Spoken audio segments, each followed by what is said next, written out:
En la laringoscopía vamos a visualizar un infiltrado a nivel de la submucosa del espacio paraglótico o infraglótico y el tratamiento va a estar enfocado al uso de corticoides e inmunodeprimidos. En el caso de la amiloidosis, vamos a observar el acúmulo de sustancia amiloide, ¿no? Es una enfermedad autoinmune con depósitos de esta sustancia a nivel de la mucosa laringea. Puede ser en forma primaria porque son depósitos espontáneos o puede ser secundaria cuando está asociado a enfermedades como la artritis reumatoidea,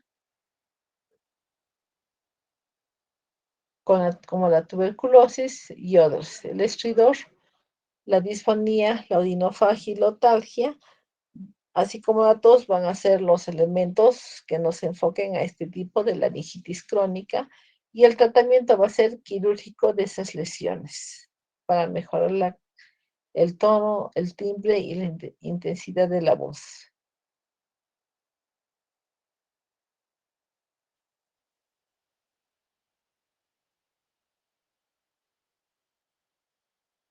También tenemos a la enfermedad de Wegener, que está asociada a una inflamación granulomatosa, necrotizante con vasculitis, hay úlceras y estenosis subglótica. El diagnóstico es por una endoscopía nasal en la que vamos a realizar, a realizar un estudio histopatológico. El tratamiento va a ser multidisciplinario con corticoides sistémicos, ciclofosfamida, metotrexate, trimestoprim, azatioprima, y el quirúrgico va a ser la expansión subglótica, inyecciones intralesionales con corticoides o resección cricotraqueales. En el caso de la artritis reumatoidea, también vamos a tener laringitis crónicas en el 25% de los casos. Nos va a generar disfonía, hipomovilidad de las cuerdas vocales, edema de la laringe, porque también va a haber una inflamación a nivel de las articulaciones ariteno, de los aritenoides, ¿no? En la fase activa vamos a observar una mucosa eritematosa en los aritenoides, en la fase crónica vamos a ver falta de movimiento y fijación de la articulación cricoaritenoidea. Vamos a tener la presencia de nódulos reumatoides que se van a presentar en forma subepitelial o superior a la porción membranosa de la cuerda vocal. El tratamiento de la artritis reumatoidea evidentemente es con inmunomoduladores, antiinflamatorios, médico con, en el caso de que tengamos que utilizar inyecciones de esteroides a nivel de las cuerdas vocales. Como ustedes han visto, en algunos colegas hacen infiltraciones y también se pueden hacer infiltraciones a nivel de las cuerdas vocales para disminuir la inflamación como la presencia de los nódulos. Y en el lupus eritematoso sistémico también frecuentemente vamos a encontrarlo en las mujeres. Un tercio de sus manifestaciones va a estar asociado al lupus y el paciente va a cursar con disfonía, disnea, edema o sedas.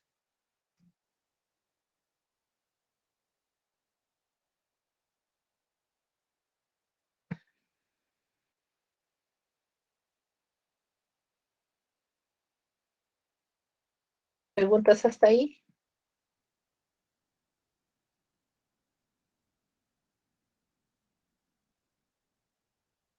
¿Alguna pregunta?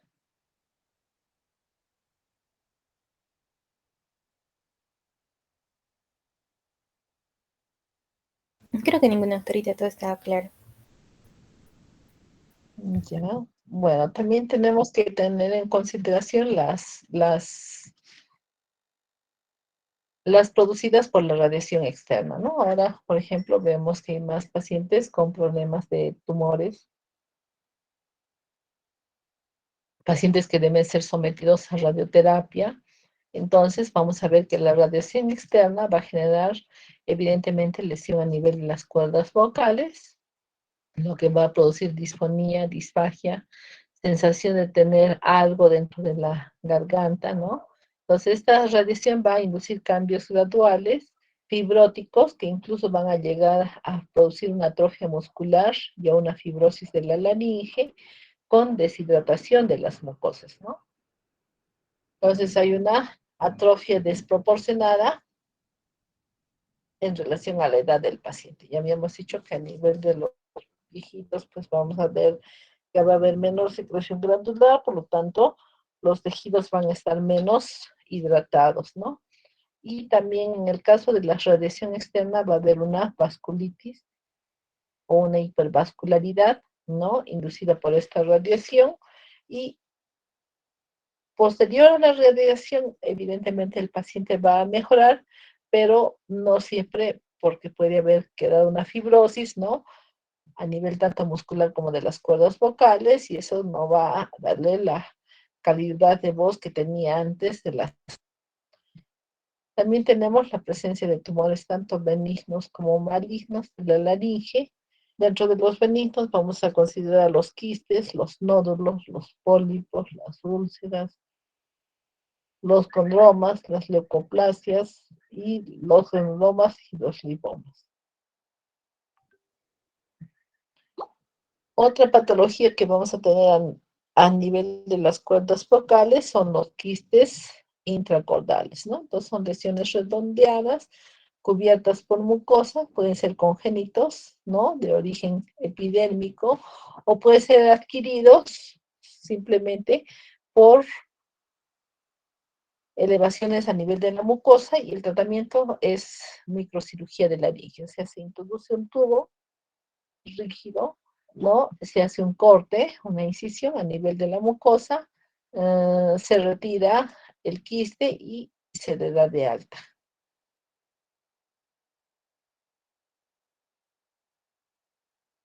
Hay también los nódulos de cuerdas vocales, que son microtraumas crónicos por un abuso vocal, por una hiperactividad vocal permanente e inadecuada.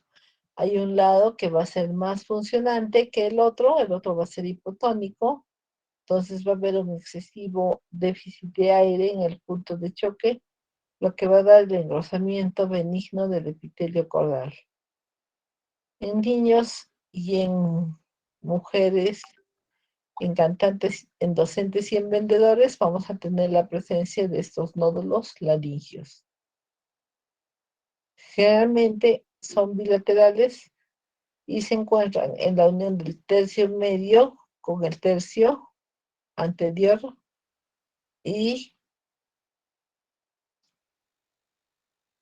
vamos a tener que generalmente estas cuerdas vocales dejan libres los dos tercios posteriores de las mismas. En inglés se llaman kissing nodes. También vamos a tener la presencia de nódulos que están más presentes a nivel, en mujeres, ¿no? Generalmente son bilaterales, ¿no? Dan una disfonía en el momento de la conversación, con un timbre cascado, hay una hipersecreción y carraspeo para tratar de limpiar esas cuerdas vocales. Puede existir algo de picazón y timbre y molestias a nivel de la faringe. Para que mejorar el timbre de voz,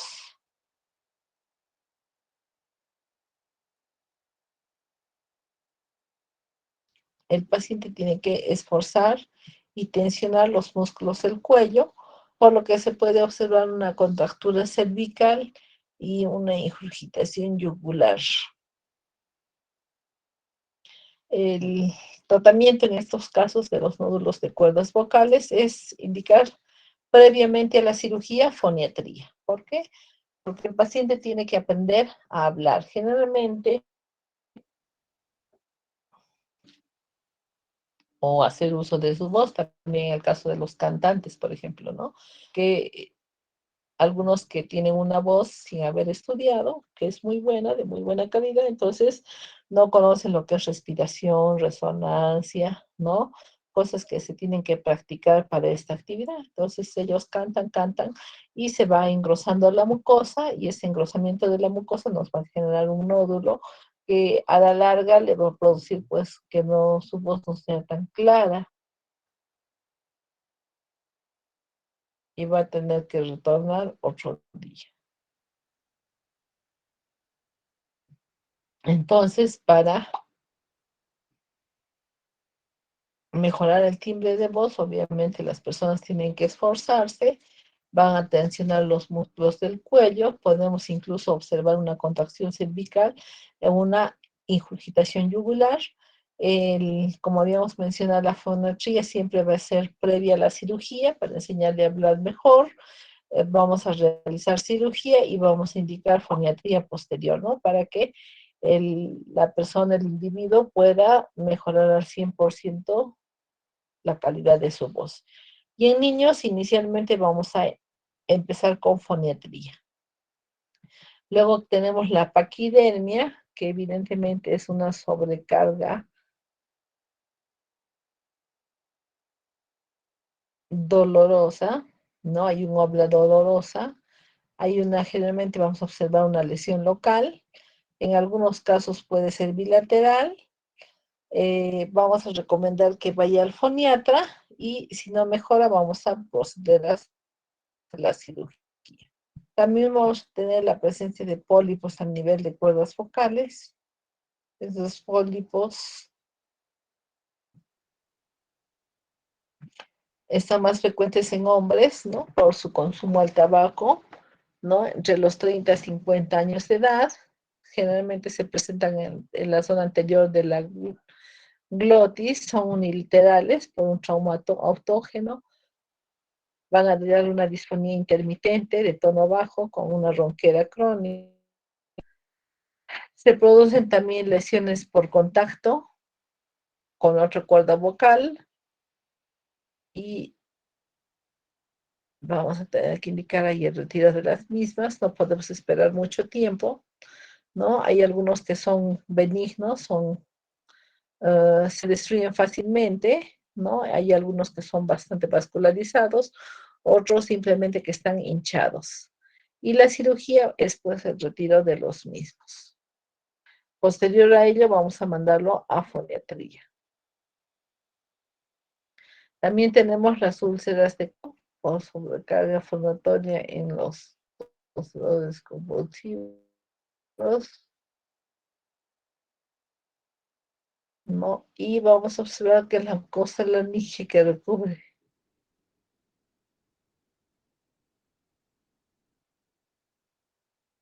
la apófisis bucal de la aritenoides, ¿no? También se produce una úlcera de contacto a este nivel, ¿no? Que puede ser bilateral.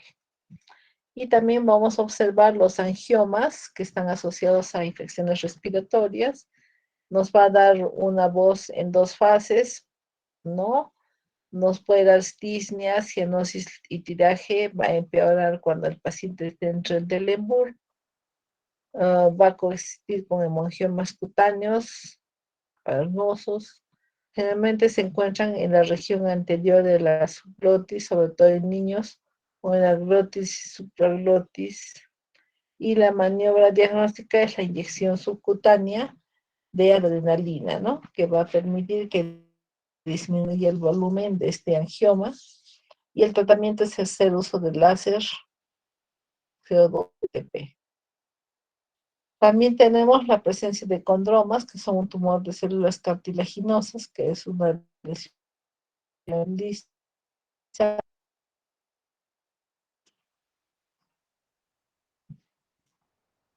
Generalmente es un mucosa en áreas posteriores del cartílago cricoides, es asintomático y se prolapsa la masa en el cuello.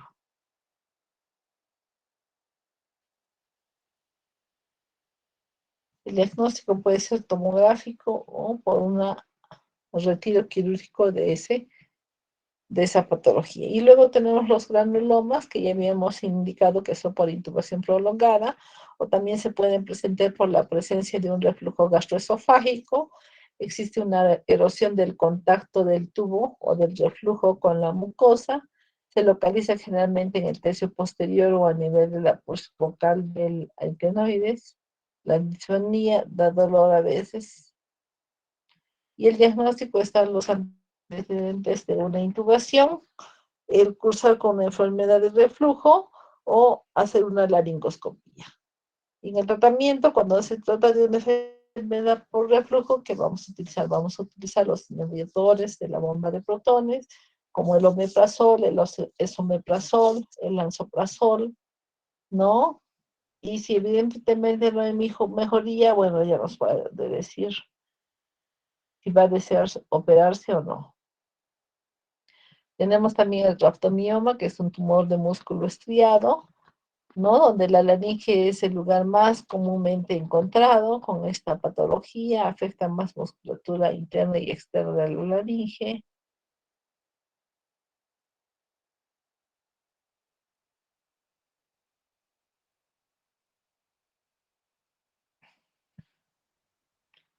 Aman mi mouse un minutito, por favor.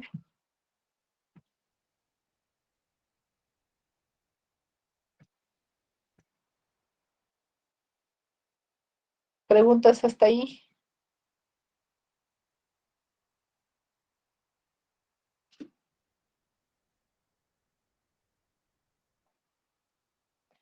Generalmente en el caso del rhabdomioma afecta más la musculatura interna y externa de la laringe y hay que realizar una resección completa para solucionar el problema.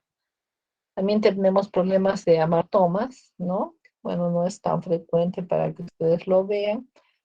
Tenemos el schwannoma, así como el neurinoma del acústico, ¿no? Que muchas veces se puede confundir con un laringocele.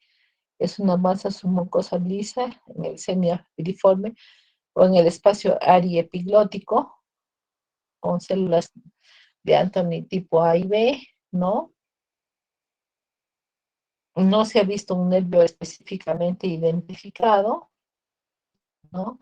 Y también vamos a tener la presencia de placas blanquecinas o leucoplaquias, que van a dar ciertas molestias a los pacientes. También tenemos los papilomas escamosos, que son una tumoración indurada en la superficie irregular, espiculada con base de implementación amplia y bien delimitada. Y la malignización a nivel de la laringe se va a dar en relación al grado de displasia. Puede ser una malignización leve, moderada o grave. En la leve es la SIM1 de células inmaduras en el estrato basal. La moderada es con atipias que llegan al estrato medio.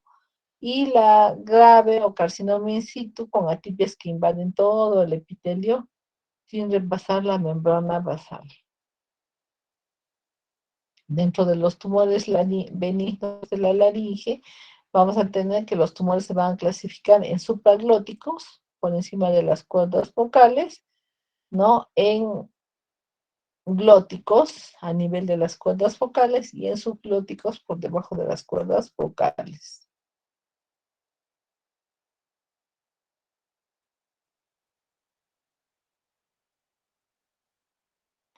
Entonces, los supraglóticos se deben encontrar en la epiglotis, en los repliegues ariepiglóticos, en las bandas ventriculares que están por encima de las cuerdas vocales y en el espacio del ventrículo de Morgani. Los tumores glóticos van a estar exclusivamente a nivel de cuerdas vocales y a nivel de la comisura anterior. Y en la subglotis van a estar tanto en las caras laterales como en la cara anterior y en la cara posterior.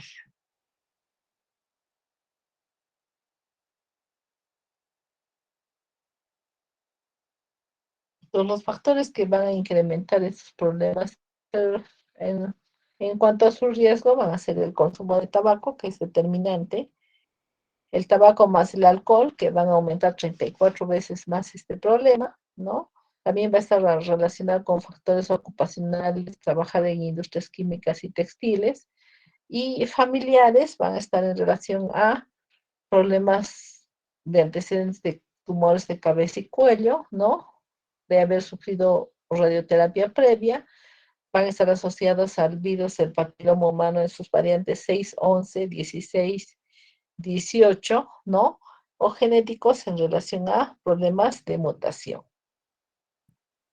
Entonces, como observamos en las imágenes, ya no vamos a ver el borde liso de las cuerdas vocales, sino vamos a ver un infiltrado difuso con superficie irregular de las mismas en endoscopía o la laringoscopía. Entonces, tenemos que los tumores de las cuerdas vocales, ¿no? Uh, si los encontramos, hay tumores que en 5 años pueden recibir vida 20 a 25%, ¿no? Generalmente los tumores de cuerdas vocales van a ocasionarse el 25% de los cánceres de cabeza y cuello, más frecuentemente en el sexo masculino, de 50 a 70 años, y en una relación de hombres-mujeres de 4 a 1, con una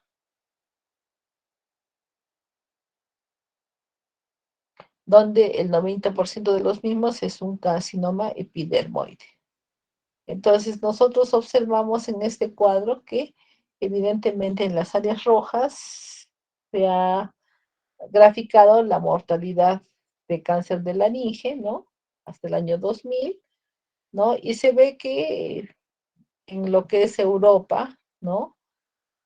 Toda la parte de Europa y de Rusia, ¿no? Como parte de Asia que consumen bastantes India, ¿no? Que ellos consumen bastante tabaco, ¿no? Entonces hay una gran incidencia en Latinoamérica, en el Brasil, en la Argentina, también son bastante fumadores, entonces por eso es de que hay bastante cáncer de laringe en esos niveles, ¿no? En nuestro país estamos en verde, así como parte también de Chile, porque no somos tan fumadores. Vemos muy poco cáncer de laringe. Y en cuanto a relación a los tumores supraglóticos, vamos a observar que con mayor frecuencia son poco diferenciados, tienen un mayor riesgo de metástasis cervicales, localmente son mucho más agresivos, dan síntomas vagos, con parestesias faringias, sensación de cuerpo extraño, orinofagia, cogotalgia refleja y disfagia, así como disfonía tardía. Entonces, siempre los tumores supraglóticos nos van a dar la sensación de cuerpo extraño, la dificultad para pasar los alimentos, ¿no? Y una otalgia refleja. Entonces, eso también no hay que descartar cuando ustedes ven a un pacientito con estos antecedentes. En cuanto a los tumores de cuerdas vocales y del espacio glótico, son más diferenciados, ¿no? Pero son menos agresivos localmente, dan menos metástasis porque el, la distribución linfática es menor, el síntoma predominante es la disfonía, hay disnea y estridor, pero ya se forman, presentan en forma tardía, ¿no? Y el pronóstico evidentemente es bueno en estos pacientes. Luego tenemos los tumores subglóticos, que son de diseminación caudal. Por debajo de la tiroides hay un problema de disnea, estridor. Podemos encontrar masas cervicales y tienen muy mal pronóstico. Entonces aquí tenemos un cuadro que nos resume, ¿no? Cómo hay una distribución más de tumores glóticos en anglosajones, de supraglóticos en mediterráneos y latinos. Ahí estamos nosotros, ¿no? Generalmente los subglóticos van a dar síntomas tardíos, los supraglóticos dan síntomas vagos, ¿no? Ahí sí se presentan parestesias, odinofagia, otalgia refleja, disfagia, ¿no? Generalmente son grandes, metastizan un 40% y son de peor pronóstico. El diagnóstico siempre se va a basar en la historia clínica, en los antecedentes, ¿no? Familiares, en los síntomas que presenta el paciente y en los factores de riesgo, ya sea ocupacionales o de hábito. La exploración física va a ser percibir la voz, palpar el cuello, ¿no? hacer una endoscopía, ver si tiene ganglios, si la laringe está fijada, ¿no? Y el diagnóstico va a ser, puede ser una laringoscopía indirecta, como vemos aquí con un espejito, que nos permite visualizar la epiglotis, las cuerdas vocales, sobre todo la supraglotis y la glotis, o hacer una laringoscopía directa, que puede ser en salas de operaciones, ¿no? Con el laringoscopio que usan los anestesiólogos, ¿no? Y ahí nosotros vamos a observar, por ejemplo, la ubicación, la extensión, el tamaño, el aspecto, la movilidad de la cuerda vocal.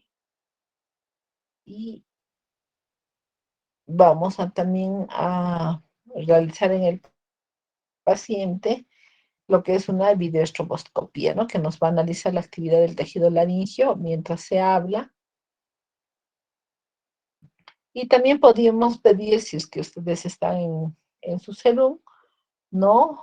O en un pueblo donde no exista un otorrino, pueden solicitar una radiografía, ya sea simple o con contraste, ¿no? Entonces ahí nos va a mostrar una masa tumoral a nivel de la laringe o la subglotis o la supraglotis. La tomografía sí nos va a dar la extensión local, regional y a distancia, ¿no? Que va a servir sobre todo en el tratamiento y en el seguimiento del paciente. Vamos a identificar evidentemente las estructuras como las carótidas, el espacio paraglótico, la comisura anterior, la cuerda vocal, los aritenoides.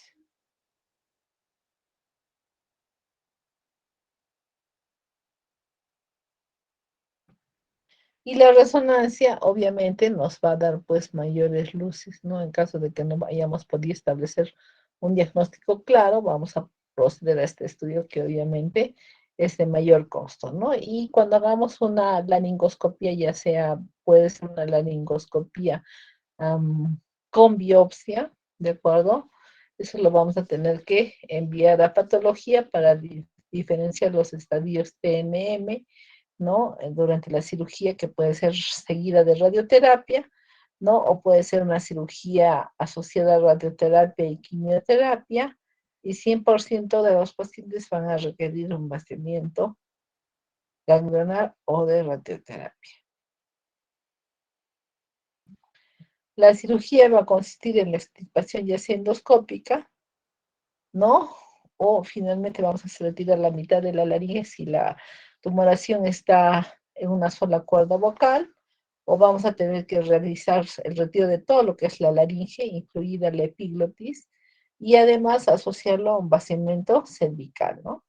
Entonces aquí tenemos una cordotomía subepitelial de tipo 1, aquí tenemos una cordotomía ligamental de tipo 2. Aquí tenemos una colectomía transmuscular tipo 3. Tenemos también podemos retirar la cuerda vocal y hacemos una cortectomía total.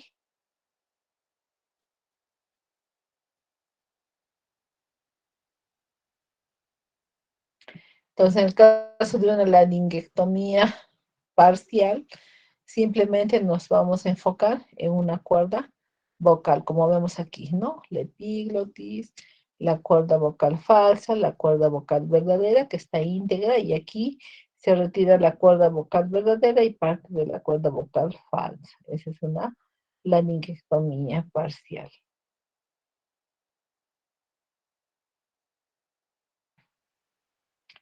Entonces, cuando se retira en una laringectomía total, vamos a dejar ya sea a nivel del segundo o tercer anillo traqueal, ¿no? Cortado. Y vamos a retirar todo lo que es la laringe, ¿no? Vamos ahí a cortar en dos la epiglotis para visualizar, ¿no? Cómo esa masa tumoral fue expandiéndose hacia el espacio supraglótico, ¿no? Y a otros. Entonces, uno de los tumores de laringe más frecuentes es el carcinoma epidermoide, que se encuentra en el 90% de los pacientes. Tenemos condrosarcomas, tenemos linfomas y tenemos adenocarcinomas. El carcinoma epidermoide es un tumor tanto intrínseco como extrínseco. Intrínseco si se desarrollan cuerdas vocales en el 80% y extrínseco cuando viene de otra región, ya sea supraglóticos en un 15%, 5% infraglóticos. Los supraglóticos van a dar una metástasis ganglionar precozmente en la cadena laterocervical. Los subglóticos inician en el borde libre de las cuerdas vocales, ¿no? Cuando rebasa el ligamento de la cuerda vocal, esta se inmoviliza y empeora el pronóstico. Y en el caso de tomar la infraglotis, va a producir un crecimiento rápido con metástasis precoces en cadena laterocervical o ganglionar pretraqueal. Entonces, un adenocarcinoma lo podemos visualizar de esta manera, ¿no? En los supraglóticos nos van a dar síntomas tardíos, ya que es una región muda, una sensación solamente de cuerpo extraño, picores, tos irritativa, odinofagia, halitosis, ¿no? Un poco de tialismo, ¿no? Disnea, muy poco, ¿no? Entonces, obviamente, no le permite al paciente ir a un otorrino, hacerse una endoscopía para visualizar cómo está esa laringe. En los glóticos, como habíamos dicho, como está a nivel de las cuerdas vocales, siempre va a dar disfonía, ¿no? Y el diagnóstico ahí es más precoz porque uno puede estar 15 días, 20 días, 30 días, pero más de un mes para decir, no, voy al otorrino porque ya recibí amoxicilina, recibí ciprofloxacina, recibí levofloxacina, he recibido todos los antibióticos y no mejora. Entonces ahí nosotros vamos a hacer una endoscopía y vamos a proceder a hacer lo que es el diagnóstico y luego la biopsia, ¿no? Porque aquí vamos a tener una disfonía persistente y progresiva, ¿no? A diferencia de una laringitis, ¿no? Y disnea cuando ya obviamente se disminuye el lumen, entonces el paciente no puede respirar, tiene dificultades y ahí obviamente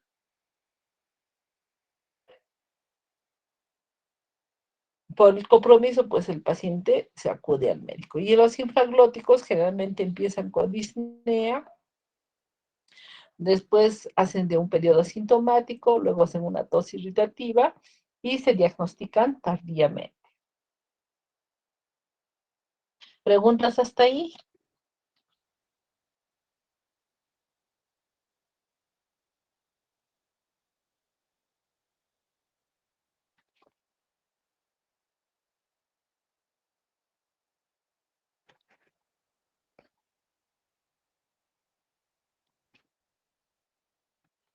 ¿Preguntas?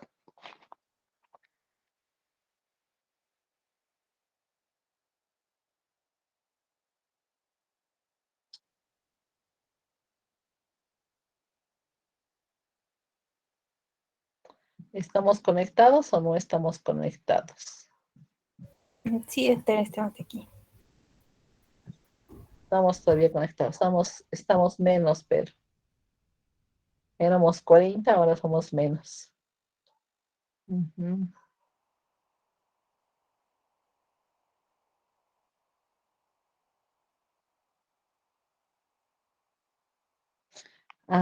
¿Alguna pregunta?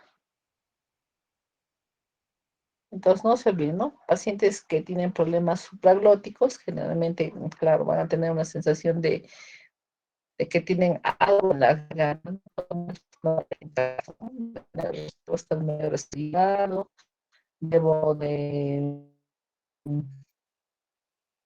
no le dan importancia, ¿no? A veces hay un poco de parecer como adormecimientos, como que no pasan adecuadamente los alimentos también, ¿no? Entonces dicen, lo pasan como una inflamación que ya va a mejorar, pero lamentablemente esas masas van aumentando en volumen, y ya cuando aumentan a un volumen importante, un tercio del volumen, entonces o ya pues ya han hecho discriminación linfática, entonces ya es mucho más difícil que el paciente pueda salir de estos cuadros, ¿no? Así es.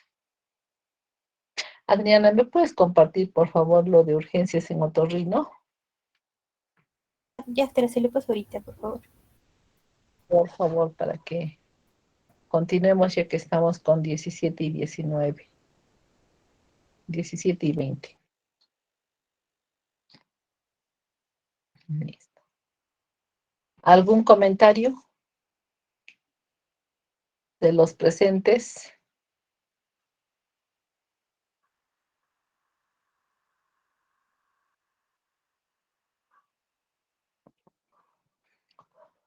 Bueno, como vieron en nuestra diapositiva, por suerte somos un país privilegiado en el sentido de que no somos tan amantes del tabaco, ¿no? Esa es nuestra fortaleza, si podemos decir ahí, ¿no? Porque en relación a esta diapositiva, en la Argentina, por ejemplo, ellos tienen la especialidad de foniatría como una carrera paramédica, ¿no? Como el tecnólogo médico. Nosotros aquí tenemos como tecnólogos médicos a los laboratoristas, a los de rayos X, ¿no? Y bueno, a los de medicina física y rehabilitación. Y en Argentina ellos tienen medicina física es una cosa, ¿no? El que te hace hacer los ejercicios, qué sé yo, musculares, articulares, esas cosas, ¿no? Pero como una carrera paralela han creado la fonoaudiología. Entonces, la fonoaudiología, ¿qué es lo que va a ver? Todo lo que son los trastornos de voz y de lenguaje. Entonces, en relación a los de voz, van a ser las que van a ayudar a estas personas con cáncer de laringe a volver a hablar de nuevo, porque como hemos visto, les van a retirar toda la laringe en muchos casos, ¿no? O sea, miren, la laringe salió todo. Salió el epíglotis, salieron aquí esta es la masa tumoral, no visualizamos las cuerdas vocales, ¿no? Aquí ya se ve algo más, pero ahí generalmente toda esta masa es la que producía el cáncer, ¿no? Aquí las cuerdas vocales no están diferenciadas, no se visualizan adecuadamente, ¿no? Supuestamente este es el músculo, pero la cuerda no está diferenciada. Y esta ya es la subglotis. Entonces, este paciente, ¿cómo hablaría? ¿Hablaría o no hablaría? Opiniones.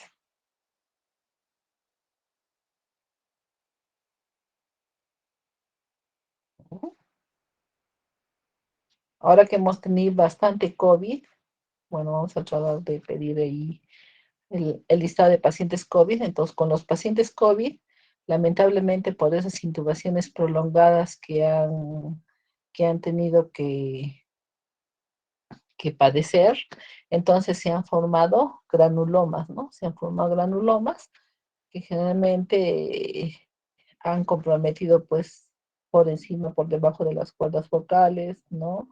A nivel de la tráquea, ¿no? Y evidentemente estos pacientes les han tenido pues que retirar 3, 4 anillos traqueales, ¿no? Actualmente hay muchos pacientitos que han quedado discapacitados, ¿no? En lo que es voz y, y se está viendo pues de que se importen equipos que nos permitan, por ejemplo, hay unos equipos que les ayudan a hablar, ¿no? Son como unos oradores que les ayudan a emitir las palabras, ¿no? Y también las audiólogas les enseñaban a sacar una voz con el esófago. Imagínense eso, ¿no? El esófago nos permita,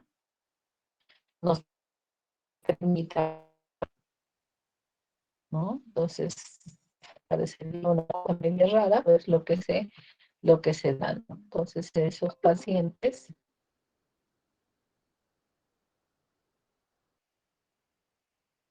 están haciendo una voz esfágica o tienen uso o hacen uso de un aparato y con el aparato ellos pueden ya hablar. Entonces, poco a poco, evidentemente, ¿no? Evidentemente estaremos ahí. Estas escenitas. Pensé que ya había descargado, ¿verdad? Estamos esperando que nos Ok, descargue. ya le pasé lo de urgencias. Está descargando recién, ya. Está descargando recién. Así es.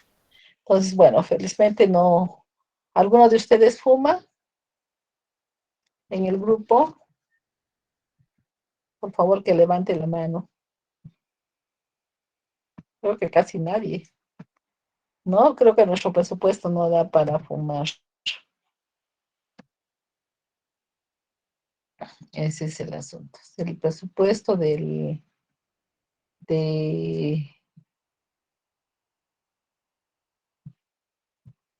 con el que disponemos y no tenemos hábitos. Generalmente no hemos tenido padres fumadores, entonces por lo tanto mm, muy poca gente es la que fuma. Creo que fumaban en la época de los 70 a 80, en la que estaban ahí los hippies, esos, ¿no? Y que las mujeres se liberaron y empezaron pues también a fumar, ¿no? Pero después de eso creo que como no había mucha costumbre, la parte económica también, entonces la gente ha dejado de fumar. Y ahora, por ejemplo, ya no vemos propagandas de cigarrillos, ¿no? Nos ponemos a pensar en la televisión, antes había Ducal, no sé qué marcas, ¿no? Y ahora ya no vemos ninguna propaganda. Entonces eso también contribuye. Claro que fuman otras cosas, ¿no? Pero cigarrillos ya no, por suerte. ¿Alguna pregunta, algo más que alguien quiera comentar para que pasemos a nuestras urgencias en otorrinolaringología?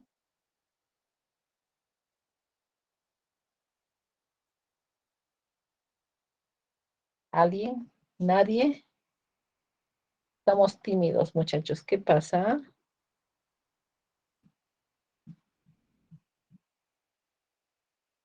A ver, a ver. Ya, vamos a empezar.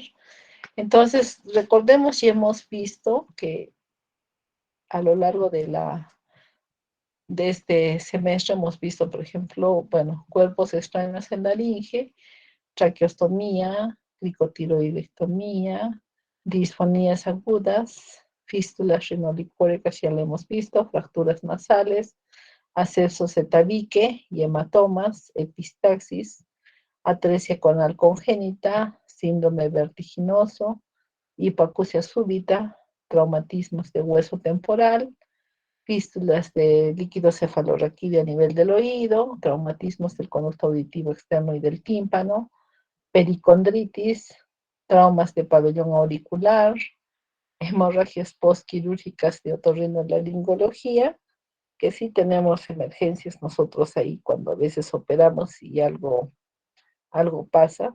Entonces esas son nuestras emergencias. O sea, no son emergencias un tapón de cerumen, no es una emergencia una hipoacusia sensorineural, ¿no es cierto? Y eso es lo que generalmente viene en las consultas actualmente. Entonces también a ustedes les va a tocar trabajar. Tenemos un médico general que hace triaje, pero por lo visto no funciona su triaje. Entonces, ¿cuál es la causa para que no funcione su triaje? ¿Conoce cuáles son las emergencias o no conoce cuáles son las emergencias? A ver, vamos a ver. Porque ahí lo que tendríamos nosotros que criticar, obviamente, a ver, aquí vamos a cerrar este.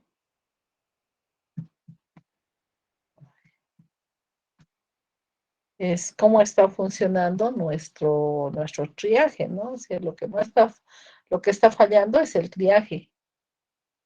A ver, vamos a llamar a los Ayrton. Ayrton está por aquí.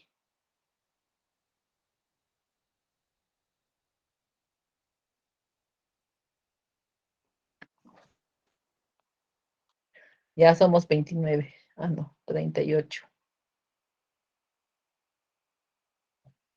¿Funciona el triaje o no funciona el triaje?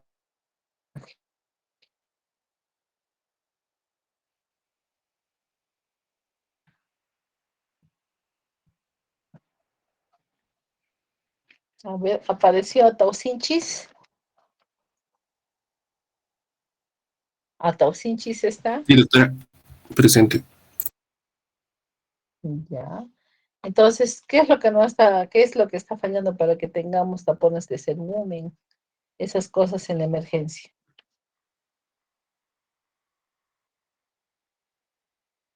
¿Cómo, doctora? No entiendo muy bien mi pregunta. ¿Qué está fallando en el triaje? En la Pues, emergencia, claro, pasan pacientes a interconsultas de otorrino por tapón de cerumen, por hipoacusia sensorio-neurales, por tinnitus. Esas patologías son motivos de urgencias médicas en otorrinolaringología. no, doctora. No presenta un No, no es riesgo cierto. vital para el paciente. Son patologías crónicas, ¿no? No son Sí. patologías agudas de resolución inmediata. Entonces, por lo tanto, cuando ustedes hagan su internado, que esperemos que ya se aperture para el próximo año, ¿no? Ya puedan ustedes resolver y enviarnos a los pacientes correspondientes. Entonces, ¿cuáles son nuestras patologías en urgencias? Vamos a recalcarlo, cuerpos extraños en laringe, cuerpos extraños también en nariz, cuerpos extraños en faringe, ¿no? Traqueostomía, cricotiroidectomía, disfonías agudas, fístulas, ¿no? Ya sea a nivel nasal o de oído, fracturas nasales, los abscesos de tabique, generalmente van a jugar fútbol, les golpean con la pelota y a los 4 o 5 días aparecen que ya no pueden respirar, ¿no? Aparentemente no se fracturó y ¿qué es lo que encontramos? Encontramos o un hematoma o un absceso septal. Las epistaxis que las van a ver en niños, en personas de mediana de edad, en adultos, ya sean por hipertensión. Bueno, las atresia que los vamos a diagnosticar casi al nacimiento, el síndrome vertiginoso, la hipoacusia súbita, los traumatismos de hueso temporal, también ya sea por accidentes de tránsito, por caídas, ¿no? Los traumatismos de conducto auditivo externo y del tímpano, las pericondritis, los traumas del pabellón auricular y las hemorragias por cirugía de otorrinolaringología. Pero esas hemorragias generalmente las ve el especialista porque es un paciente al que ha operado, ¿no? Entonces, en los cuerpos extraños en laringe, evidentemente son situaciones de emergencia en la que vamos a tener que ver un enfoque de urgencia vital. Entonces, ahí se va a producir obstrucción parcial de la vía, estridor, agonía o disfonía, una tos grupal, ¿no? El paciente va a tener dificultad para pasar sus alimentos, la orinofagia, va a presentar disnea, la sensación de un cuerpo extraño, ¿no? En el caso de una obstrucción parcial y en caso de una obstrucción grave, vamos a tener una insuficiencia respiratoria, incluso llegando a la cianosis peribucal. Entonces, los signos de alarma son los vómitos, las náuseas, la cialorrea, la orinofagia, el sangrado, también puede haber dolor abdominal, intolerancia a la vía oral, dificultad respiratoria severa, incapacidad para hablar o toser y síntomas respiratorios por compresión. El diagnóstico, si ustedes en su centro de salud tienen un laringoscopio, ¿no? De los anestesiólogos, entonces le ponen un poquito de lidocaína en spray y recuestan al paciente, levantan la lengüita y visualizan el cuerpo extraño. En estos casos, lamentablemente, van a tener que referir al otorrino, que mediante endoscopía puede visualizar dónde se encuentra el cuerpo extraño, y ya sea que lo pueda retirar con alguna pincita especial, en consulta externa, o puede retirarlo necesariamente en sala de operaciones, ¿no? Y en sala de operaciones va a ser el otro, ya con el apoyo del anestesiólogo más y el paciente intubado, dependiendo de qué tipo de cuerpo extraño sea. Aunque ahora, por ejemplo, existe un tipo de sedación especial en el paciente en el que no es necesario colocar el tubo claro, se coloca el tubo endotraqueal, pero se lo retira, se lo vuelve a poner, se lo retira, se lo vuelve a poner. Es otro tipo de anestesia que se ha ideado para trabajar en laringe. Entonces, en el caso del retiro, tenemos que hacer una extracción inmediata con precaución de no lesionar la mucosa, ¿no? En objetos enclavados con intenso edema perifocal, puede requerir una traqueotomía previa al intento de extracción, porque no vamos a tener cómo meter el tubo de traqueostomía. Entonces va a haber el tubo endotraqueal y vamos a tener que hacer una traqueotomía previa. Muy pocas veces estos cuerpos extraños son expulsados por el reflejo tusígeno y es más fácil que se aspiren, pasando a ser entonces cuerpos extraños, ya sea de tráquea o de bronquios. Entonces las complicaciones son el edema de la laringe, la obstrucción de la vía respiratoria e incluso la muerte del paciente. Entonces, en algunos casos, bueno, podríamos intentar hacer la maniobra de Heimlich, ya sea en adultos o en niños. Y la otra urgencia es la traqueostomía. Entonces, la traqueostomía evidentemente es una apertura en la tráquea a través del cuello para colocar un tubo que va a mantener la vía permeable y va a permitir aspirar las secreciones, ¿no? Lo que se hizo con estos pacientitos post-COVID. Entonces, ¿qué nos aseguraba la traqueostomía? La permeabilidad de la vía aérea y controlar la ventilación. Al permitir una vía aérea de ingreso, que podía ser transitoria o definitiva, a través de la tráquea, por ejemplo, en estos tumores supraglóticos o en pacientes laringectomizados también, ¿no?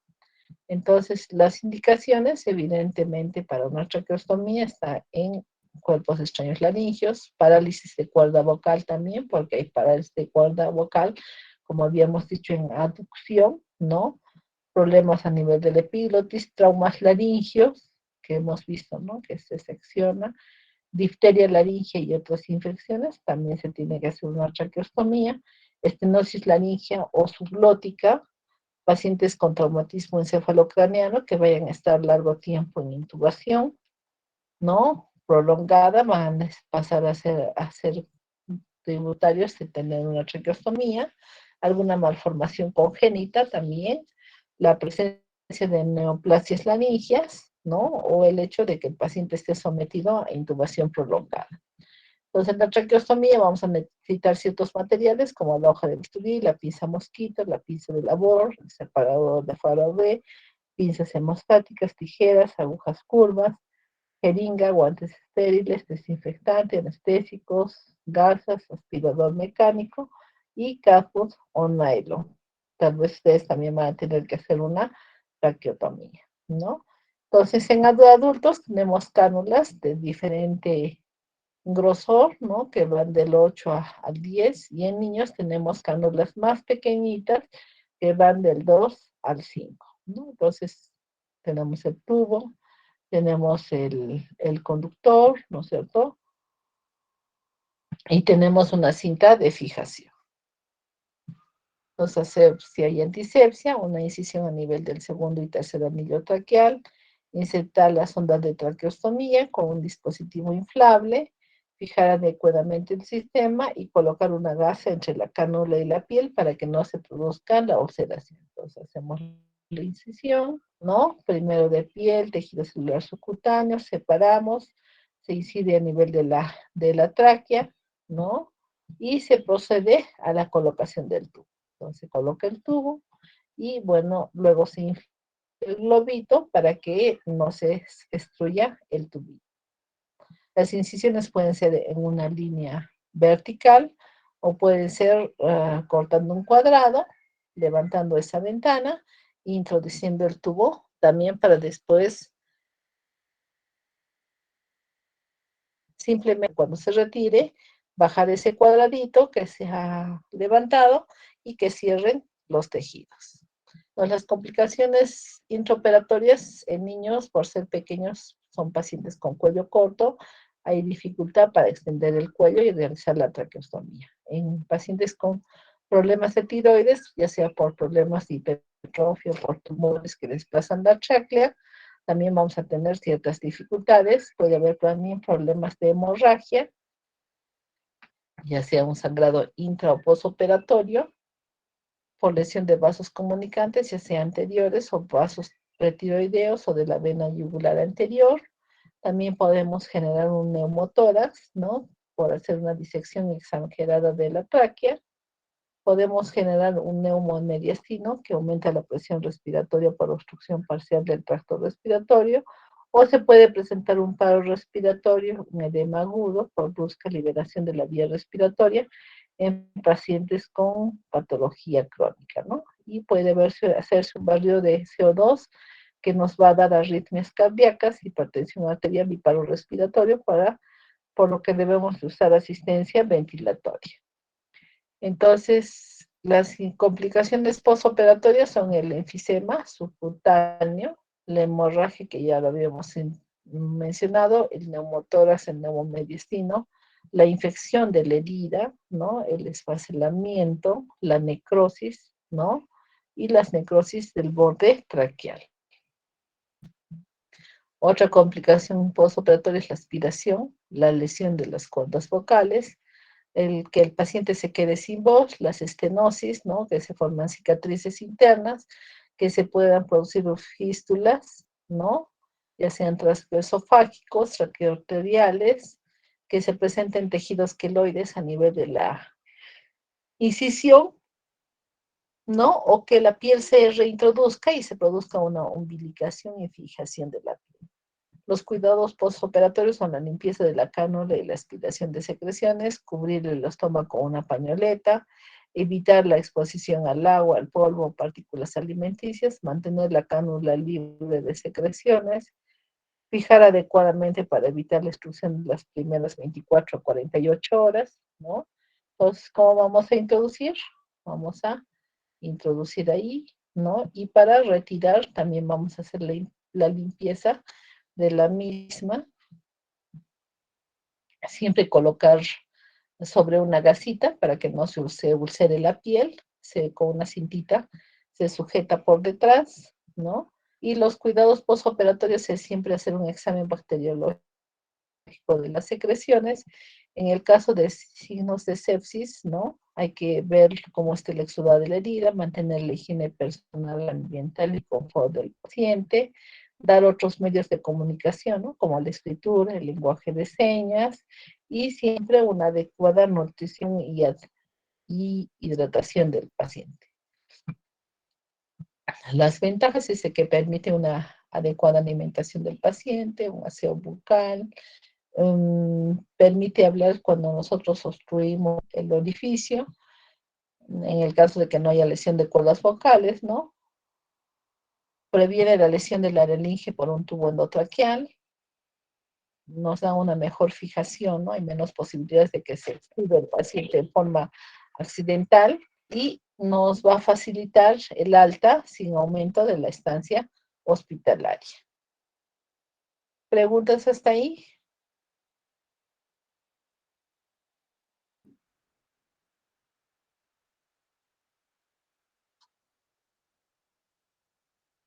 ¿Alguna pregunta?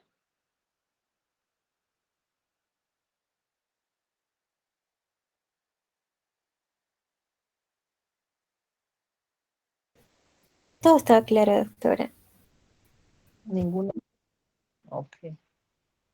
Bueno, eso tal vez tengan que, si tenemos otro virus más, van a tener que ayudar y hacer ustedes aquello.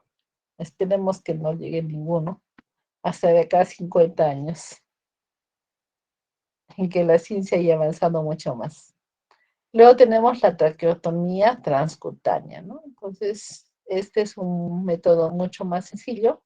Tenemos un traqueótomo especial que evidentemente tiene un alambre guía, tiene un dilatador y luego ya viene el tubo de traqueotomía.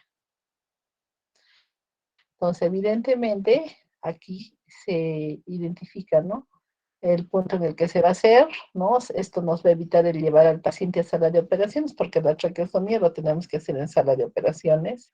Esas son las indicaciones correctas, ¿no? Pero bueno, a veces en emergencia, si tenemos un ventilador, un respirador, claro, vamos a poder hacerla ahí, pero lo ideal es de que sea en condiciones de asepsia y antisepsia, ¿no? Entonces, simplemente hacer una asepsia y antisepsia leve, ¿no? Hacer una incisión y meter nuestro alambre guía.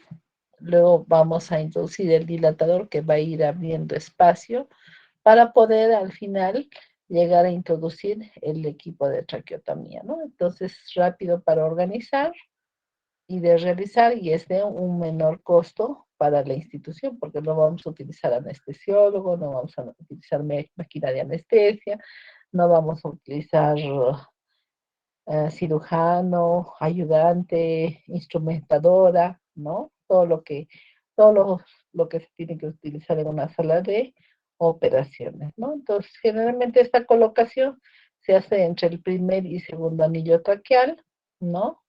Incluso hasta con el tercer anillo traqueal, como ven, introdujo la aguja, introdujo el dilatador y luego ya introduce la cánula de traqueotomía. Entonces, si no tenemos eso en una urgencia, en una forma de urgencia, nosotros podemos hacer una cricopirotomía, ¿no? Entonces vamos a tener que identificar el cartílago cricoides, el cartílago tiroides y vamos a hacer identificar el espacio entre ambos, ¿no? Y vamos a hacer la apertura del mismo y vamos a introducir cualquier elemento que nos permita aperturar la vía, ¿no? Entonces tenemos el cartílago tiroides, debajo tenemos el cartílago cricoides y identificamos la membrana cricotiroidea, ¿no? Para poder hacer una incisión e introducir cualquier elemento cortante, ¿no? Podemos introducir hasta un lapicero, ¿de acuerdo? Sacamos la punta del lapicero y ya hemos permeabilizado esa vía aérea en el paciente.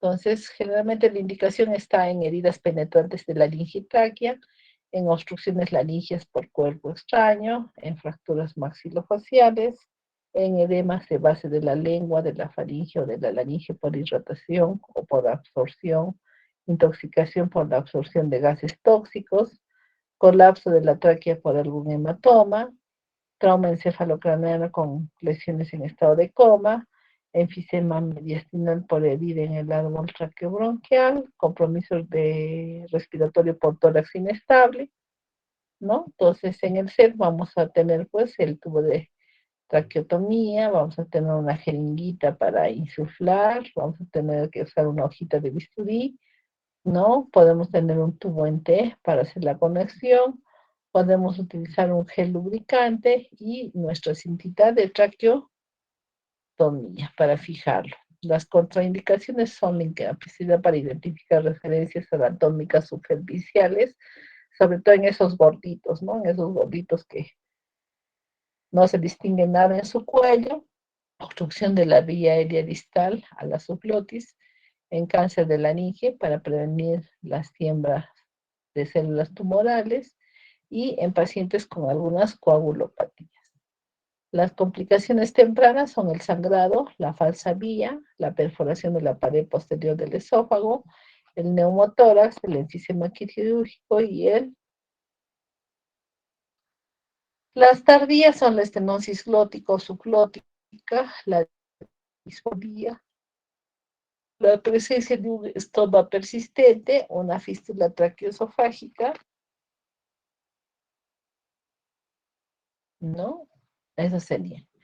Y en cuanto a las complicaciones a nivel o las urgencias por una fístula que va hacia la nariz del líquido cefalorraquídeo o conocida como fístula rinolicuórica, se dice que hay una disrupción de la aracnoides y de la dura madre por defecto óseo, es donde se va a producir una salida de líquido cefalorraquídeo al exterior por un gradiente de diferente presión. Generalmente es una fístula unilateral, que puede ser una salida continua o intermitente, que obviamente puede dar complicaciones en el paciente, ¿no? Entonces, las fístulas generalmente pueden ser a nivel frontal, a nivel etmoidal, a nivel de la base anterior del cráneo, pueden ser transetmoidales o esfenoetmoidales también. Entonces tenemos que hay un área de mayor debilidad anatómica por donde se va a producir esta fístula y los síntomas van a ser un goteo nasal profuso, continuo. Generalmente se va a ver una gotita de un líquido incoloro, acuoso, generalmente unilateral, una sola fosa. El paciente va a concurrir con hiposmia o anosmia en el 60-80% de los casos por daño del primer par craneal. Pueden tener cefalea y surge en forma espontánea o ante esfuerzos, ¿no? Entonces, los síntomas es una cefalea que empeora al incorporarse y mejora al recostarse. Puede estar asociado a sensibilidad a la luz, la presencia de náuseas y rigidez de cuello.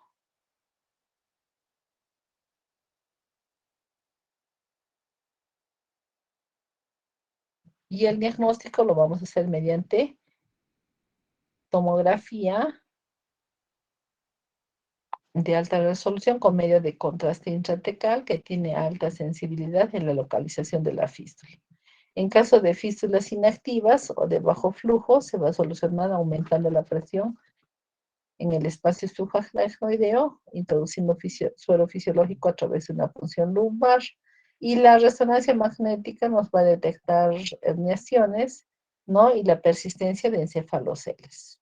Una forma de hacer estudio de que si es o no es líquido cefalorraquídeo y no es una alergia, es buscar glucosa en líquido cefalorraquídeo, ¿no? O buscar beta-2 transferrina, y eso nos va a dar el diagnóstico. Entonces, ante una sospecha de fístula de líquido cefalorraquídeo por la nariz, vamos a pedir beta-2 transferrina, que puede ser negativo, hay que hacer una revisión clínica. Si es positivo, vamos a tener que utilizar nuestras tomografías o una resonancia magnética para poder identificar de dónde viene esa fístula. ¿Cuáles son las complicaciones? Las complicaciones que al estar la cavidad craneal en contacto con las fosas nasales va a generar un riesgo de infección ascendente, ¿no? Y la entrada también de aire nos va a producir un neumoencéfalo que también se puede presentar en este tipo de cuadros. El tratamiento, vamos a indicar al paciente reposo en cama con la cabeza elevada durante 7 a 14 días, evitar la maniobra de Valsalva por 72 horas, luego un drenaje lumbar periódico por 4 días, ¿no? Vamos a indicar antibióticos para hacer una cobertura antiinfecciosa, que pueden ser cefalosporinas. Vamos a pedir una evaluación neurológica en caso de fístulas espontáneas y descartar otras lesiones intracraneales. Y en fístulas hipertensivas tenemos que disminuir la presión intracraneal. Si no mejora, vamos a tener que dar la opción quirúrgica. El tratamiento quirúrgico, evidentemente, puede ser intracraneal, el cierre intracraneal o el cierre extracraneal, ¿no? El cierre extracraneal lo hace el otorrino por cirugía endoscópica con injerto de fascia lata, de músculo de grasa o mucosa que se rota del septum o del cornete, ¿no? En el caso de fístulas anteriores que sean pequeñas. ¿Preguntas hasta ahí?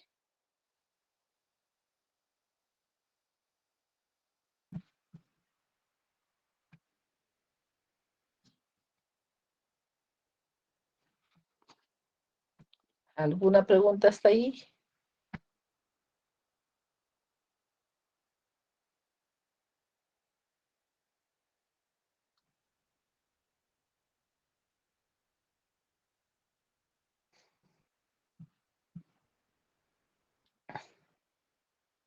A ver.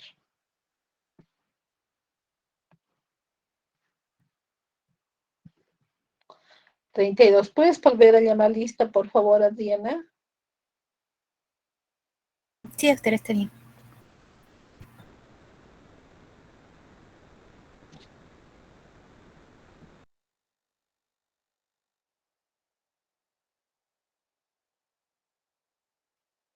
Porque acá solo figura 32.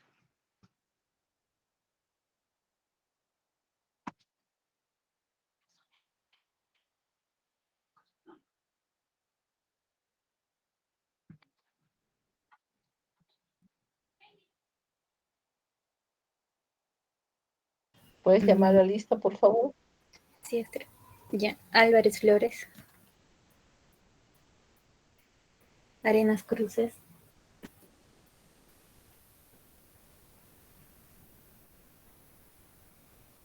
Atausinchi Álvarez,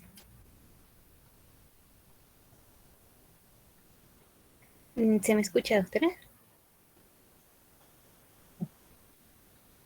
Arenas, presidente Adri. Ya. Atausinchi Álvarez. Vaca Guevara. Ya. Bautista Carrasco. Presente, Adri.